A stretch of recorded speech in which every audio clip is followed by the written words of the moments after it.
بسم اللہ الرحمن الرحیم۔ حضرت ابو ذر غفاری رضی اللہ عنہ مشہور صحابی ہیں جو بعد میں بڑے زاہدوں اور بڑے علماء میں سے ہوئے۔ حضرت علی کرم اللہ وجہہ کا ارشاد ہے کہ ابو ذر ایسے علم کو حاصل کیے ہوئے ہیں جس سے لوگ عاجز ہیں، مگر انہوں نے اس کو محفوظ کر رکھا ہے۔ جب ان کو حضور اقدس صلی اللہ علیہ وسلم کی نبوت کی پہلی خبر پہنچی تو انہوں نے اپنے بھائی کو حالات کی تحقیق کے واسطے مکہ بھیجا کہ جو شخص یہ دعویٰ کرتا ہے کہ میرے پاس وحی آتی ہے اور آسمان کی خبریں آتی ہیں، اس کے حالات معلوم کرے اور اس کے کلام کو غور سے سنے۔ وہ مکہ مکرمہ آئے اور حالات معلوم کرنے کے بعد اپنے بھائی سے جا کر کہا کہ میں نے ان کو اچھی عادتوں اور عمدہ اخلاق کا حکم کرتے دیکھا اور ایک ایسا کلام سنا جو نہ شعر ہے اور نہ کاہنوں کا کلام ہے۔ حضرت ابو ذر غفاری رضی اللہ عنہ کی اس مجمل بات سے تشفی نہ ہوئی تو خود سامان سفر باندھا اور مکہ پہنچے اور سیدھے مسجد حرام میں گئے۔ حضور صلی اللہ علیہ وسلم کو پہچانتے نہیں تھے اور کسی سے پوچھنا مصلحت کے خلاف سمجھا۔ شام تک اسی حال میں رہے۔ شام کو حضرت علی کرم اللہ وجہہ نے دیکھا کہ ایک پردیسی مسافر ہے۔ مسافروں کی، غریبوں کی، پردیسیوں کی خبرگیری، ان کی ضرورتوں کا پورا کرنا ان حضرات کی بوٹی میں پڑا ہوا تھا، اس لیے ان کو اپنے گھر لے آئے، میزبانی فرمائی، لیکن اس کے پوچھنے کی کچھ ضرورت نہ سمجھی کہ کون ہو، کیوں آئے۔ مسافر نے بھی کچھ ظاہر نہ کیا۔ صبح کو پھر مسجد آ گئے اور دن بھر اسی حال میں گزرا کہ خود پتہ نہ چلا اور دریافت کسی سے کیا نہیں۔ غالباً اس کی وجہ یہ ہوگی کہ حضور صلی اللہ علیہ وسلم کے ساتھ دشمنی کے قصے بہت مشہور تھے۔ آپ کو اور آپ کے ملنے والوں کو ہر طرح کی تکلیفیں دی جاتی تھی۔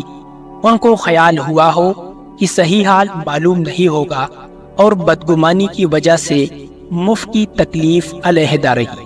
دوسرے دن شام کو بھی حضرت علی رضی اللہ عنہ کو خیال ہوا کہ پردیسی مسافر ہے، بظاہر جس غرض کے لیے آیا ہے وہ پوری نہیں ہوئی، اس لیے پھر اپنے گھر لے گئے اور رات کو کھلایا سلایا، مگر پوچھنے کی اس رات کو بھی نوبت نہ آئی۔ تیسری رات کو پھر یہی صورت ہوئی تو حضرت علی رضی اللہ عنہ نے دریافت کیا، فرمایا کہ تم کس کام سے آئے ہو، کیا غرض ہے؟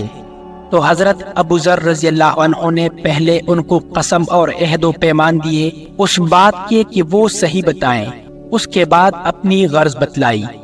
حضرت علی کرم اللہ وجہہ نے فرمایا کہ وہ بے شک اللہ کے رسول ہیں اور صبح کو میں جب جاؤں تو تم میرے ساتھ چلنا، میں وہاں تک پہنچا دوں گا، لیکن مخالفت کا زور ہے، اس لیے راستے میں اگر مجھے کوئی شخص ایسا ملا جس سے میرے ساتھ چلنے کی وجہ سے تم پر کوئی اندیشہ ہو تو میں پیشاب کرنے لگوں گا یا اپنا جوتا درست کرنے لگوں گا، تم سیدھے چلے چلنا، میرے ساتھ ٹہرنا نہیں، جس کی وجہ سے تمہارا میرا ساتھ ہونا معلوم نہ ہو۔ چنانچہ صبح کو حضرت علی کرم اللہ وجہہ کے پیچھے پیچھے حضور صلی اللہ علیہ وسلم کی خدمت میں پہنچے۔ وہاں جا کر بات چیت ہوئی، اسی وقت مسلمان ہو گئے۔ حضور اقدس صلی اللہ علیہ وسلم نے ان کی تکلیف کے خیال سے فرمایا کہ اپنے اسلام کو ابھی ظاہر نہ کرنا، چپکے سے اپنی قوم میں چلے جاؤ، جب ہمارا غلبہ ہو جائے اس وقت چلے آنا۔ انہوں نے عرض کیا، یا رسول اللہ، اس ذات کی قسم جس کے قبضے میں میری جان ہے کہ اس کلمہ توحید کو ان بے ایمانوں کے بیچ چلا کے پڑھوں گا۔ چنانچہ اسی وقت مسجد حرام میں تشریف لے گئے اور بلند آواز سے اشہد اللہ الہ الا اللہ و اشہد ان محمد رسول اللہ پڑھا۔ پھر کیا تھا، چاروں طرف سے لوگ اٹھے اور اس قدر مارا کہ زخمی کر دیا، مرنے کے قریب ہو گئے۔ حضور صلی اللہ علیہ وسلم کے چچا حضرت عباس جو اس وقت تک مسلمان بھی نہیں ہوئے تھے، ان کے اوپر بچانے کے لیے لیٹ گئے اور لوگوں سے کہا کہ کیا ظلم کرتے ہو، یہ شخص قبیلے غفار کا ہے اور یہ قبیلہ ملک شام کے راستے میں پڑتا ہے، تمہاری تجارت وغیرہ سب ملک شام کے ساتھ ہے، اگر یہ مر گیا تو شام کا آنا جانا بند ہو جائے گا۔ اس پر ان لوگوں کو بھی خیال ہوا کہ ملک شام سے ساری ضرورتیں پوری ہوتی ہیں، وہاں کا راستہ بند ہو جانا مصیبت ہے، اس لیے ان کو چھوڑ دیا۔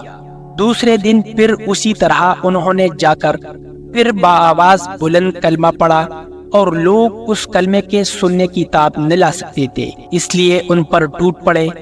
دوسرے دن بھی حضرت عباس نے اسی طرح ان کو سمجھا کر ہٹایا کہ تمہاری تجارت کا راستہ بند ہو جائے گا۔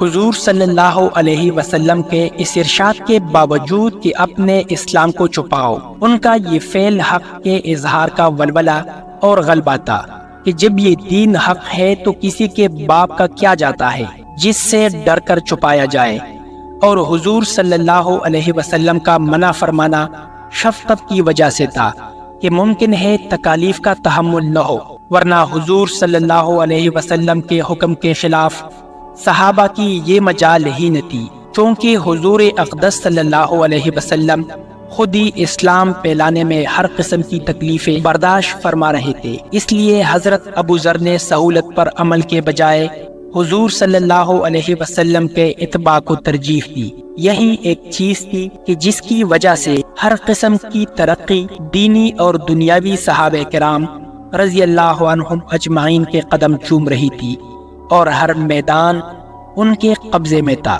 جو شخص بھی ایک مرتبہ کلمہ شہادت پڑھ کر اسلام کے جھنڈے کے نیچے آتا تھا، بڑی سے بڑی قوت بھی اس کو روک نہ سکتی تھی، اور نہ بڑے سے بڑا ظلم اس کو دین کی اشاعت سے ہٹا سکتا تھا۔ دعا ہے کہ اللہ تعالی ہم سب کو بھی صحابہ کرام کے نقش قدم پر چلنے کی توفیق عطا فرمائے، آمین۔